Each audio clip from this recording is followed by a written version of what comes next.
बाजार के पार्ट 2 के टॉपिक में हम आपको बताएंगे कि बाजार का वर्गीकरण क्या होता है। पार्ट 1 में आपको बताया था कि उसकी भूमिका क्या है, उसकी डेफिनेशन क्या क्या है और उसकी विशेषताएं क्या क्या हैं।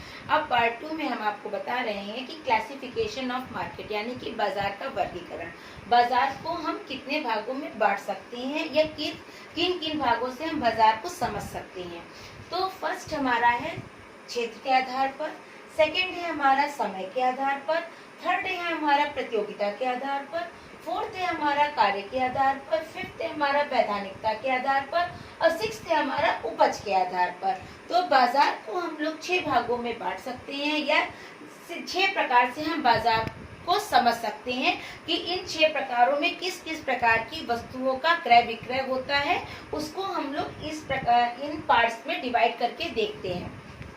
तो फर्स्ट हमारा है क्षेत्र के आधार पर। क्षेत्र में आपके जैसे कि स्थानीय मार्केट जो आपकी डेली मार्केट्स आती हैं, आपके प्रादेशिक बाजार आते हैं, आपके राष्ट्रीय बाजार आते हैं, आपके अंतर्राष्ट्रीय बाजार आते हैं।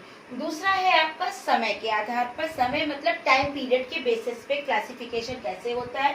तो कभी कभी क्या होता है, कुछ बाजार हमारे बहुत छोटे समय के लिए होते हैं, कुछ उससे बड़े समय के लिए होते हैं, कुछ थोड़ा और बड़े और कुछ काफी लंबे समय के लिए होते हैं। काफी लॉन्ग पीरियड जो मार्केट होती है वो दीर्घकालीन बाजार। इसमें 4 प्रकार के बाजार होते हैं, अति अल्पकालीन, अल्पकालीन, दीर्घकालीन, अति दीर्घकालीन।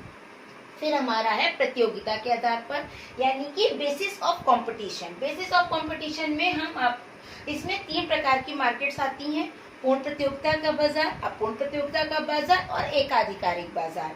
ठीक है। फिर फोर्थ हमारा है कार्य के आधार पर। कार्य में मतलब उसके वर्क जो गुड्स हैं, जो चीजें हैं, उनके वर्क के बेसिस पे कैसे क्लासिफिकेशन होता है। तो उसमें कुछ चीजें हमारी स्पेसिफिक होती हैं, विशिष्ट बाजार जिसमें सिर्फ किसी एक ही वस्तु का बाजार है, मिश्रित बाजार, नमूनों के आधार पर सैंपलिंग मार्केट, ग्रेड के आधार पर जो बाजार होते हैं उनको हम लोग कार्य के आधार पर रखते हैं। वैधानिकता के आधार पर जो मार्केट होती है उसमें लीगल मार्केट आती है, उचित और अवैध जो बाजार होते हैं वो वैधानिकता के आधार पर आते हैं। सिक्स्थ हमारा है उपज के आधार पर। इसमें क्या होता है, कुछ मार्केट्स कुछ वस्तुएं ऐसी होती हैं जिनकी पैदावार खेतों में होती है, कुछ स्कंद से मतलब कुछ आपकी स्टॉक मार्केट्स होती हैं, कुछ आपका सोना चांदी होता है। जो ये इन सब की मार्केट्स होती हैं, इन सब वस्तुओं के बाजार होते हैं वो उपज के आधार पे आते हैं। इस प्रकार से बाजार को हम लोग 6 भागों में बांटते हैं, क्षेत्र के आधार पे, समय के आधार पे, प्रतियोगिता के आधार पे, कार्य के आधार पे, वैधानिकता के आधार पे